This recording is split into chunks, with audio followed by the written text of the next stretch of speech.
بسم الله الرحمن الرحيم. الحمد لله رب العالمين، والصلاة والسلام على أشرف المرسلين سيدنا محمد وعلى آله وعلى أصحابه أجمعين، ثم أما بعد. فهذه حلقة جديدة عنوانها تعظيم حق الزوج على زوجته. أولا، معرفة حق الزوج على زوجته والقيام بذلك الحق من أهم العوامل لقيام حياة زوجية سعيدة. ما المراد من ذلك الأمر على العموم؟ قال بعض الفقهاء: أن تطيعه في غير معصية، وأن تحفظه في نفسها وماله، وأن تمتنع عن مقارفة أي شيء يضيق به الرجل، وعلى ذلك فلا تعبث في وجه الرجل، ولا تبدو في صورة يكرهها، إلى آخر ما ذكر أهل الفقه في ذلك الأمر. ونستدل على هذا الأمر بهذين الحديثين الشريفين. عن عائشة رضي الله عنها قالت: سألت رسول الله صلى الله عليه وسلم: أي الناس أعظم حقا على المرأة؟ فماذا قال النبي صلى الله عليه وسلم؟ قال: زوجها. فنحن نوصي كل زوجة يعني أن تعظم هذا الحق، وهو من ناحية الزوج، وأن ترى حقوقه وهكذا. قالت: فأي الناس أعظم حقا على الرجل؟ فقال النبي صلى الله عليه وسلم: أمه. وطبعا قارن بين بعض الناس الذين يعني ينكسون بعض الأوضاع، فتجد الرجل يقدم حق زوجته على حق مين؟ على حق الأم. وبعض الناس يبلغ بهم العقوق أنهم يطردون آباءهم ويطردون الأمهات كذلك من المسكن، لأن الزوجة تريد ذلك، وهذا منشور على يعني الجرائد وفي صفحات التواصل وما إلى ذلك. على أي حال، النبي صلى الله عليه وسلم يضع عندنا قاعدة. ما هي؟ أي الناس أعظم حقا على الرجل؟ قال الأم. فهو بالنسبة للمرأة قال زوجها. مما يؤكد المعنى السابق هذا الحديث الذي رواه الإمام الحاكم في المسند في المستدرك، ونكتفي منه بهذه الألفاظ. يروي الحاكم في المستدرك عن أنس بن مالك رضي الله عنه قال: كان أهل بيت من الأنصار لهم جمل يسنون عليه، يسنون يعني يحملون عليه الماء من البئر عشان الزرع، وأن الجمل قد استصعب علينا. قالوا للنبي صلى الله عليه وسلم ذلك ومنعنا ظهره، وقد عطش الزرع والنخل. يعني كان الجمل يسقون به الزراعة بتاعتهم والأنعام وما إلى ذلك، الجمل استصعب عليهم، فشكوا ذلك إلى النبي صلى الله عليه وسلم. فقال النبي صلى الله عليه وسلم: قوموا. فقاموا، فدخل الحائط يعني البستان الذي فيه الجمل، والجمل في ناحية، فمشى النبي صلى الله عليه وسلم نحو الجمل. فقالت الأنصار: يا نبي الله، إنه صار مثل الكلب الكلب يعني صار ذا الكلب السعران، وإنا نخاف يعني عليك صولته يا رسول الله. فماذا قال النبي صلى الله عليه وسلم؟ قال: ليس علي منه بأس، ليس علي منه بأس. قالوا: فلما نظر الجمل إلى رسول الله صلى الله عليه وسلم أقبل نحوه حتى خر ساجدا بين يديه كأذل ما يكون طبعا.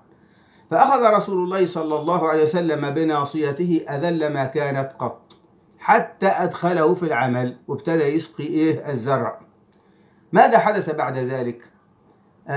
قال أصحاب النبي صلى الله عليه وسلم: يا رسول الله، هذه بهيمة لا تعقل تسجد لك، ونحن نعقل، فنحن أحق بالسجود لك يا رسول الله، نحن أحق أن نسجد لك يا رسول الله. فماذا قال النبي صلى الله عليه وسلم وهو الشاهد في الحديث؟ قال: لا يصلح لبشر أن يسجد لبشر، ولو صلح لبشر أن يسجد لبشر لأمرت المرأة أن تسجد لزوجها لعظم حقه عليها. هذا هو الشاهد وبه نكتفي. ماذا قال النبي صلى الله عليه وسلم؟ لا يصلح لبشر أن يسجد لبشر أيا كان، لا يصح للإنسان أن يسجد للبشر، لا يصح لبشر أن يسجد لبشر، ولو صلح لبشر أن يسجد لبشر لأمرت المرأة أن تسجد لزوجها لعظم حقه عليها. طبعا هذا الحديث يعبر عن عظمة حق الرجل على على المرأة، أنه لو صلح لبشر أن يسجد لبشر لأمر النبي صلى الله عليه وسلم الزوجة أن تسجد لزوجها.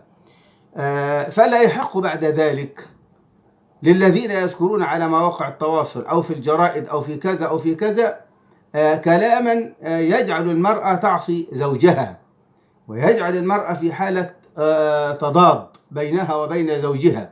وهذا الأمر مع الأسف الشديد من المشاكل العظمى التي توجب الطلاق.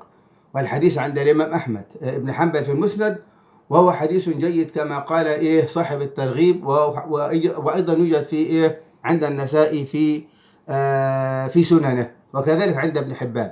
فهو من الأحاديث الثابتة عن النبي صلى الله عليه وسلم، وبه يتبين أن النبي صلى الله عليه وسلم يعظم حق الزوج على زوجته. ثانيا، وبهذا نختم، صلاح الحياة الزوجية بتطبيق قوله تعالى: الرجال قوامون على النساء. القوامة بكسر القاف، القوامة بالتدبير والحفظ والصيانة والتأديب عند الحاجة، وسوف نتكلم عن ذلك في حلقة آتية إن شاء الله. هذا للرجال على النساء، للرجال وليس للنساء طبعا. قال تعالى: الرجال قوامون على النساء بما فضل الله بعضهم على بعض وبما أنفقوا من أموالهم. طب ما هو السر في ذلك؟